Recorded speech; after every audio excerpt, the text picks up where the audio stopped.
Air India വിമാനം അതിദാരുണമായി തകർന്നു വീണ ഒരു കാഴ്ചയാണ്. അതോടൊപ്പം തന്നെ നമ്മൾക്കറിയാം ഏറ്റവും കൂടുതൽ വിമാനാപകടം ഉണ്ടാകുന്ന 2 സ്റ്റേജിലാണ്. ഒന്ന് ടേക്ക് ഓഫിലും, രണ്ടാമത് ലാൻഡിംഗിലും. അപ്പോൾ ഈ ഒരു വിമാനം ജസ്റ്റ് ടേക്ക് ഓഫിന് ശേഷമാണ് അത് ബ്ലാസ്റ്റ് ചെയ്തിട്ട് റിപ്പോർട്ടുകൾ സൂചിപ്പിക്കുന്നത്. പക്ഷെ എന്തായാലും അതിന്റെ റീസൺ വ്യക്തമല്ല. അപ്പൊ തീർച്ചയായിട്ടും അതിനെപ്പറ്റി കൂടുതൽ റിപ്പോർട്ടുമായി ശില്പ നമ്മളോട്. ശില്പ, എന്താണ് സംഭവിച്ചത്? അഹമ്മദാബാദിൽ എയർ ഇന്ത്യ വിമാന അപകടം ഉണ്ടായെന്നുള്ളതാണ് ഉച്ച കഴിഞ്ഞ് വന്നിട്ടുള്ള മെയിൻ ന്യൂസ്. അതിൽ 242 പേരുമായിട്ടാണ് വിമാനം ലണ്ടനിലേക്ക് പറന്നു കയറുന്നത്. പക്ഷേ പറന്നു കയറുന്ന നിമിഷങ്ങൾക്കകം തകർന്നു വീഴുകയായിരുന്നു. ടോട്ടൽ അതിനകത്ത് 242 പേരായിരുന്നു ഉണ്ടായിരുന്നതെന്നും അധികൃതർ പറയുന്നുണ്ട്. വിമാനം ബ്രിട്ടനിലെ ഗാറ്റ്വിക് വിമാനത്താവളത്തിലേക്കാണ് പോയിക്കൊണ്ടിരുന്നത്. പിന്നീട് അതിനകത്ത്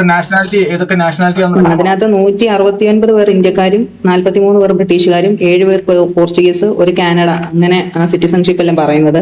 പിന്നെ ഇതിനകത്ത് ഇതൊരു ജനവാസ മേഖലയിലോട്ടാണ് ഈ വിമാനം പിടിച്ചിറങ്ങിയെന്നും പറയുന്നു. ഭയങ്കര കറുത്ത പുകയും, അടുത്തോട്ടൊന്നും ആർക്കും പോകാൻ പറ്റിയിട്ടില്ല. അവിടുത്തെ ഫയർഫോഴ്സും കാര്യങ്ങളും എല്ലാം അതിന്റെ പ്രവർത്തനത്തിൽ ഏർപ്പെട്ടിരിക്കുക.